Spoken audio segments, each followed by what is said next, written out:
ऐसे कोई अपशब्द महिला के लिए बोल रहा है तो कहीं ना कहीं खुद अपना कैरेक्टर वो दिखा रहा है कि ये मॉडर्न रावण है। और ये हमने पहले भी देखा है, कोई नई बात नहीं है। शिवसेना के तमाम दिग्गज नेताओं ने निरंतर महिलाओं के शोषण के लिए आवाज़ उठाई है, महिलाओं के खिलाफ आवाज़ उठाई है। महिला सम्मान का जो ये नारा लगाते थे वो सिर्फ और सिर्फ ढोंग रहा है, वो इसलिए क्योंकि कभी आप ऐसे अपशब्द हरामखोर जैसे और कभी आप नमक हराम जैसी बातें करते हैं। तो आपको आज गिरेबान में झांकना पड़ेगा कि विजयदशमी के दिन कहीं ऐसा तो नहीं कि आपके भीतर, आपके दिल में और आपके जहन में जो रावण पनपता है वो आज बाहर आ रहा है। क्योंकि ये हमने देखा है कल, जहां आप इतनी गुहार लगाते हैं महिलाओं के लिए, आज आप इतने गंदे शब्दों का प्रयोग कर रहे हैं। कभी उनका दफ्तर आप तहस नहस कर रहे हैं, कभी आप हरामखोर जैसे शब्द इस्तेमाल कर रहे हैं।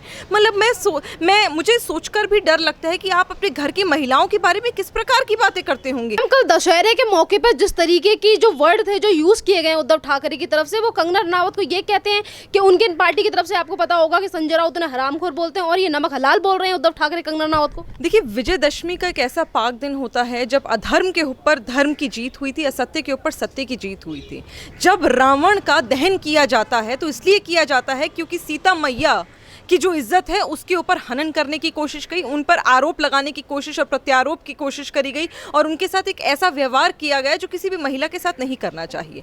विजयदशमी के दिन अगर ऐसे कोई अपशब्द महिला के लिए बोल रहा है तो कहीं ना कहीं खुद अपना कैरेक्टर वो दिखा रहा है कि ये मॉडर्न रावण है। और ये हमने पहले भी देखा है, कोई नई बात नहीं है। शिवसेना के तमाम दिग्गज नेताओं ने निरंतर महिलाओं के शोषण के लिए आवाज़ उठाई है, महिलाओं के खिलाफ आवाज़ उठाई है। महिला सम्मान का जो ये नारा लगाते थे वो सिर्फ और सिर्फ ढोंग रहा है, वो इसलिए क्योंकि कभी आप ऐसे अपशब्द हरामखोर जैसे और कभी आप नमक हराम जैसी बातें करते हैं। तो आपको आज गिरेबान में झांकना पड़ेगा कि विजयदशमी के दिन कहीं ऐसा तो नहीं कि आपके भीतर, आपके दिल में और आपके जहन में जो रावण पनपता है वो आज बाहर आ रहा है। क्योंकि ये हमने देखा है कल, जहां आप इतनी गुहार लगाते हैं महिलाओं के लिए, आज आप इतने गंदे शब्दों का प्रयोग कर रहे हैं। कभी उनका दफ्तर आप तहस नहस कर रहे हैं, कभी आप हरामखोर जैसे शब्द इस्तेमाल कर रहे हैं। मतलब मुझे सोचकर भी डर लगता है कि आप अपने घर की महिलाओं के बारे में किस प्रकार की बातें करते होंगे। जब आप एक ऐसी महिला जो हिंदुस्तान के हित में निरंतर लड़ती रही, बोलती रही और निडर होकर बोलती रही, आज आप उसके खिलाफ अगर बात कर रही हैं तो सोचने वाली बात है कि आपके घर में और आपकी पार्टी में आप महिलाओं की कितनी इज्जत करते होंगे, ये हम बखूबी समझ रहे हैं। और मैम, यहाँ पे आपने देखा होगा कि हाथरस का मामला जब हुआ था तो यही उद्धव ठाकरे थे जिन्होंने ये कहा था कि हम ऐसी घटना महाराष्ट्र में नहीं सहेंगे। और महाराष्ट्र में इनकी पार्टी की तरफ से, जैसा कि अभी आपने कहा कि निरंतर इस तरीके की हरकतें की जाती हैं। संजय राउत वो कहते हैं नमक हरामखोर है, नमक हलाल है और जबड़ा तोड़ दिया जाएगा, तमाम तरीके की बातें करते हैं। और जब किसी और राज्य में इस तरीके की बातें हो जाती हैं फिर बड़े बड़े पाठ पढ़ाते हैं कि हम नहीं होने देंगे अपने राज्य में इस तरह की चीज़ें। देखिए, शिवसेना की छवि ना बहुत ही अच्छी थी जब वो जनता के लिए काम करते थे और एक ऐसी विचारधारा पे चलते थे जो हिंदुस्तान के हित में होती थी। आज आपका ये ढोंगीपन नजर आने लगा है जब आप ऐसे शब्दों का प्रयोग कर रहे हैं। साथ में जब आप ये कह रहे हैं कि ऐसी घटना जो हाथरस में बिटिया के साथ हुई ऐसी हम अपने राज्य में होने नहीं देंगे। आपने तो उससे बद से बदतर चीजें करी हैं। आपने तो वहां की महिलाओं को ड्रग कार्टेल में डुबो दिया है, आपने तो उन महिलाओं को गाली दी है, आप लोगों ने उनके साथ आकर ऐसी बदतमीजी करके उनके ऑफिस को तहस नहस किया। तो ये सारी चीजें क्या दर्शाता है? आप रेप सिर्फ एक तरीके से मत समझिए, सिर्फ फिजिकल रेप नहीं होता, सिर्फ फिजिकल असॉल्ट नहीं होता, मेंटल असॉल्ट होता है। मेंटल रेप तो आप करते आए और आज फिर कर रहे हैं। तो सोचिए आप कहां तक गिरेंगे, कब तक आप अभी भी पेंगुइन को बचाने के लिए आप किस हद तक जाएंगे, किस हद तक आप महिलाओं के खिलाफ आवाज उठाते रहेंगे। और जितने भी ये बॉलीवुड वाले आज चुप है ना, इन्हें सोचना पड़ेगा कि आज अगर ये कंगना रनौत के लिए आवाज नहीं उठाएंगे, एक ऐसी महिला के लिए आवाज नहीं उठाएंगे जिसने निरंतर निडर होकर बात करी है, तो कल ऐसा ना हो कि शिवसेना का ये खुद बन जाए और फिर दिक्कत होगी बॉलीवुड वाले को। मैं तब देखना चाहती हूँ कि बॉलीवुड की जितनी महिलाएं प्लकार्ड लेकर खड़ी होती हैं, इतने बड़े बड़े पोस्टर्स लेकर अपनी फोटोज वायरल करती हैं, आज वो कहाँ हैं? चुप क्यों बैठी हैं जब इतने अपशब्दों का प्रयोग किया जा रहा है? जब आपको पता है कि एक महिला के बारे में, वो ऐसी महिला जिसका कोई गॉडफादर नहीं था, जिसने अपने टैलेंट के बलबूते पर, अपने मेहनत के बलबूते पर बॉलीवुड में अपना स्थान बनाया है, आप ये बोल देते कि वो पहाड़ों से आकर यहाँ पर काम मांगने आते हैं और फिर अपने उनको आप नमक हराम कह रहे हैं, तो आपको सोचना चाहिए कि हिमालय कोई हिंदुस्तान से अलग नहीं है। आपने कैसे बोल दिया कि यहाँ आते हैं? राज्य आपके पिताजी की या आपके खानदान की बपौती नहीं है महाराष्ट्र, मुंबई आपके पूर्वजों की बपौती नहीं है। ये वो जगह है जहाँ पर हिंदुस्तान का हर एक व्यक्ति हकदार है। अगर वहाँ पर कंगना रनौत या बहरहाल कोई भी सुशांत सिंह राजपूत जैसे व्यक्ति अगर चले गए तो उसमें दिक्कत क्या है? आप क्या बोल रहे हैं? कोई चाइना से नहीं आया, कोई लंदन अमेरिका से नहीं आया। हिंदुस्तान के हर एक व्यक्ति को इतना हक है कि वो महाराष्ट्र क्या मुंबई के किसी भी राज्य में जाकर काम कर सकता है और कोई भी सरकार और पार्टी उस पर सवाल नहीं उठा सकती। कंगना राउत की बात करें तो कंगना राउत ने जिस तरीके से मुंबई की तुलना पीओके से की थी, तो यही नेता थे और यही बॉलीवुड वाले थे जो सामने आ गए थे और ये कह रहे थे कि मुंबई को बदनाम करने की कोशिश की जा रही है। और कल जिस तरीके से सबके सामने उद्धव ठाकरे ने हिंदुस्तान के मुंबई की तुलना पाकिस्तान से जो कर दी है, जो मुंबई अब पाकिस्तान से जो तुलना की जा रही है हिंदुस्तान की, वो गलत नहीं है? देखिए, वही जब कंगना रनौत ने ये बात बोली थी ना कि पीओके से उन्होंने तुलना करी थी बॉम्बे की, तो मुझे वो अच्छा नहीं लगा था। मैं उनकी हर बात का समर्थन नहीं करती, पर कुछ बातों को मैं उनकी मुखालिफत करना जायज़ है, एक डेमोक्रेटिक नेशन है। और इस बात को सुनकर मुझे बहुत दर्द हुआ था कि कंगना जी ने ऐसी बात क्यों बोली। पर क्या है ना, शिवसेना के, कांग्रेस के और एनसीपी के लीडर्स इस बात को अपने आप ही तूल देते रहते हैं, पानी देते रहते हैं जब आप इस तरह के काम करते हैं जो पीओके में होते हैं। आज आपने हिंदुस्तान की जो वो कंपैरिजन है वो आपने पाकिस्तान से कर दिया। किस बेसिस पे? आप क्या कहते हैं कि हम दूसरे देशों से भीख मांगते हैं? क्या आपने एक ऐसा देश बना दिया जहां पर आतंकवादी पनपते हैं, जमाई राजा की तरह हम आतंकवादियों को पालते हैं? अगर आप ये काम कर रहे हैं तो मुझे तो ऐसा लगता है कि शायद आपको भी कहीं ना कहीं से फंडिंग मिलती होगी कि आज आपको मौका मिला है कि आप हिंदुस्तान की मुखालिफत करें। सभी जानते हैं कि शायद कांग्रेस और एनसीपी को तो मिलती थी फंडिंग, अब शिवसेना भी उसकी भागीदार हो गई है, उस पाप की भागीदार हो गई है जहां पे पाकिस्तानी आतंकवादी संगठनों से आपको पैसा मिलता है और आप हिंदुस्तान के खिलाफ बयानबाजी कर देते हैं। तो सबसे बड़े नमक हराम तो माफ कीजिएगा आप हैं। ये मैं इसलिए कह रही हूं क्योंकि हिंदुस्तान की सरजमीन पर आप रहते हैं, यहीं का नमक खाते हैं, यहीं का पानी पीते हैं, यहीं का अनाज खाते हैं, यहीं के किसान के मेहनत करा हुआ अनाज आप खाएंगे भी,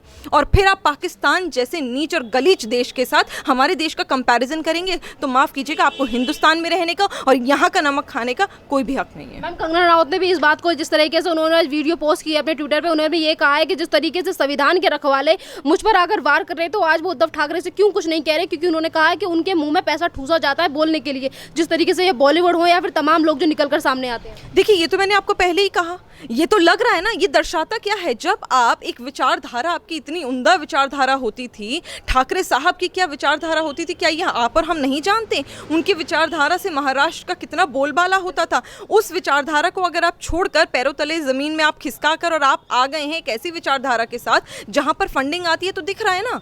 आज आप अगर हिंदुस्तान के लिए जान देने वाले जो बनते थे, आज आप हिंदुस्तान के बारे में इतने अपशब्द बोल रहे हैं, हिंदुस्तान की महिलाओं के बारे में बोल रहे, तो जाहिर सी बात है कि आपको फंडिंग मिलती है। और क्यों ना माने, क्योंकि अगर आपको फंडिंग नहीं मिल रही होती तो मैं नहीं मानती कि पाकिस्तान जैसे घटिया देश के साथ आप हमारे देश का कंपैरिजन करते।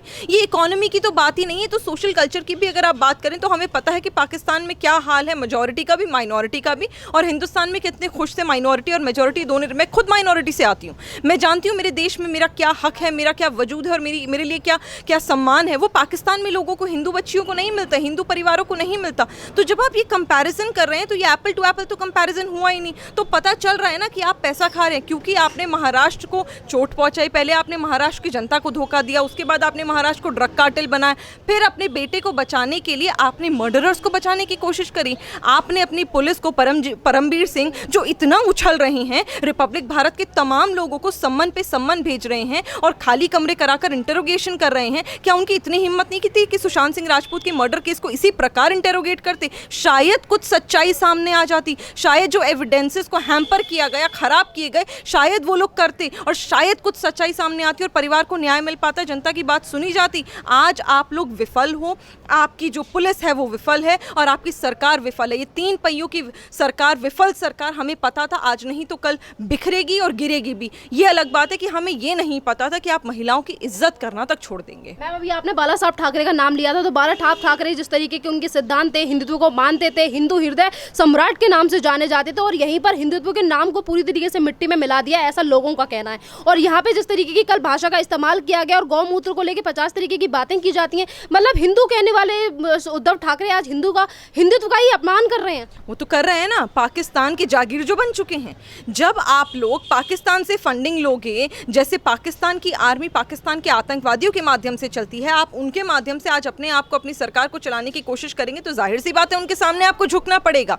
जो गौ माता का मांस वहां पर खाते हैं तो जाहिर सी बात है आज आप उनके बारे में अपशब्द भी आपको बोलने पड़ेंगे। आप उनको बचा नहीं पाएंगे, क्योंकि आपको पता है कि आपको अपने आप को बचाने के लिए, अपने आप को सुरक्षित करने के लिए और सरकार में, सत्ता में बने रहने के लिए, मुख्यमंत्री बनने का आपको ऐसा गंदा लालच हुआ है, इतनी आपकी नीयत इतनी खराब हुई है इस चक्कर में कि आप लोगों ने आज पाकिस्तान के सामने सर झुका दिया। आपने पाकिस्तान से कंपैरिजन करना शुरू कर दिया। मुझे समझ नहीं आता ऐसी पार्टी के हिंदुस्तान में अब रहने के भी लायक है। जिस कांग्रेस पर आप थू करते थे, बाला साहब थू करते थे और खुद वो कहते थे, मैं वो शब्द का प्रयोग नहीं करना चाहती कि हमारे घर का मुख्यमंत्री नहीं बनेगा, हम सरकार नहीं बनाएंगे, क्या बोलते थे, कौन होगा, मैं शब्द का प्रयोग नहीं करना चाहती, पर जनता जानती है। उसके बावजूद अगर आपने ये कर दिया, तो जब आपने बाला साहेब ठाकरे की नहीं सुनी, उनकी इज्जत को इज्जत नहीं समझा, तो आज आप अपनी इज्जत जनता के सामने न जाने कैसे करवाएंगे। मैम एक लास्ट सवाल कि मेरा जिस तरीके से उद्धव ठाकरे का रवैया रहा है और जिस तरीके की बयानबाजी कर रहे हैं, एक तरफ वो वहाँ की जनता को धोखा दे रहे हैं और वहाँ पे जितनी भी तरह की चीज़ें चल रही हैं, तो लोगों का ये भी कहना है कि ये जितनी भी चीज़ें हो रही हैं ये सत्ता को खोने का डर है, क्योंकि अब इनकी सत्ता जाने वाली है और इसीलिए ये झगड़ा और अपशब्द कह रहे हैं कंगना रनौत के लिए भी और लड़ाई झगड़े कर रहे हैं वहाँ के गवर्नर से भी। बिल्कुल सही बात है, क्योंकि मैंने तो वही कहा ना, जब 3 पहियों की सरकार बनती है जिसमें 2 पहिए तो वो हैं जो आपस में छिटक गए थे, एक ही पहिए थी और वो छिटक गए, सोनिया जी अलग हो गई और शरद पवार जी अलग हो गए। रही बात इनकी शिवसेना की, मैं जानना चाहती हूँ कि वो लोग जो राम मंदिर को बनाना चाहते थे और एक वो लोग हैं जो राम मंदिर, भगवान राम, श्री राम के होने के भी ऊपर सवाल उठाया करते थे, एक वो लोग हैं जो कश्मीरी पंडितों के दुख पर खुशियां मनाते थे और एक वो लोग हैं जो 370 चाहते थे जल्द से जल्द हट जाए। तो ये कौन सी विचारधारा थी जिसका आपका मेल हुआ और जिसकी वजह से आप मुख्यमंत्री बने और आपने सरकार बनाई? सिर्फ एक ही मेल था, आपको लालच था, आपकी नीयत खराब हुई, आप फिसले और आप करप्ट हो गए। उस वजह से आज आप हिंदुस्तान में, महाराष्ट्र में मुख्यमंत्री बनने के लालच में और उसकी होड़ में आपने जनता को धोखा दिया, आपने अपने लोगों को धोखा दिया और उन लोगों को धोखा दिया जो आपको पूजते थे, जो आपके अपने मंदिरों का नाम लिया। मुझे एक और क्वेश्चन याद आया कि उद्धव ठाकरे ने कल ये भी कहा था कि मुंबई में अगर मंदिर नहीं खुल रहे हैं तो उसको लेकर हमें तंज कसा जा रहा है, हमको ऊपर तंज कसा जा रहा है कि मंदिर क्यों नहीं खुल रहे। तो वो ये कहते हैं कि हमें किसी के प्रमाण की जरूरत नहीं है कि हम हिंदू हैं या नहीं। प्रमाण की जरूरत नहीं थी आपको जब तक आप कांग्रेस के साथ नहीं थे। प्रमाण की जरूरत तब आपको पड़ जाती है क्योंकि आप वही समझिए उस बात को, I will reiterate my self, कि उस परिवार, उस संगठन, उस पार्टी के साथ आप जुड़ गए जो भगवान श्री राम के होने के अस्तित्व, उनके होने पर सवाल उठाते थे, उनके अस्तित्व पर सवाल उठाते थे और जाकर कोर्ट का दरवाजा खटखटाया करते थे। तब तो आपको प्रमाण देना पड़ेगा ना कि आप किसके साथ हैं। जिनके साथ आपने पार्टी बनाई, पार्टी में आपने गठबंधन किया, आपने सरकार बनाई, उनके साथ है जो भगवान श्री राम के होने पर सवाल उठाते, या आप उनके साथ हैं जो भगवान श्री राम का मंदिर बनाने के लिए अपना खून बहाते रहे। आपको आज प्रमाण देने की जरूरत, इसलिए आपसे किसी ने प्रमाण नहीं मांगा है। लोकतांत्रिक देश है, कौन हिंदू है कौन मुसलमान बताने की जरूरत नहीं है। पर आपकी नीयत पर जब दिखने लगता है कि खोट है, जब आपके मुखौटे उतरने लगते हैं, जब आप एक्सपोज होने लगते हैं और जब आपकी पुलिस आपके सामने दिखने लगती है कि एक तरीके के लोगों को पीछे पड़ रही है क्योंकि आप वहां पर एक्सपोज हो रहे हैं, तब दिखने लगता है, तब मांगना पड़ता है प्रमाण भी। तभी आप ही के दिग्गज नेता मांगते थे, सोनिया गांधी, राहुल गांधी से प्रमाण। क्यों आप तब मांगते थे प्रमाण? आज आप इसीलिए मांगा जा रहा है आपसे क्योंकि कहीं ना कहीं आपने उन्हें अपनी मातोश्री बना लिया है और आप उनका दामन पकड़कर चल रहे हैं। उनका दामन छोड़ दीजिए, आपको अपनी विचारधारा बदलनी नहीं पड़ेगी, आपको प्रमाण भी देना नहीं पड़ेगा। प्रमाण इसीलिए मांग रहे जिस प्रकार आप सोनिया और राहुल का प्रमाण मांगते हैं। Thank you ma'am.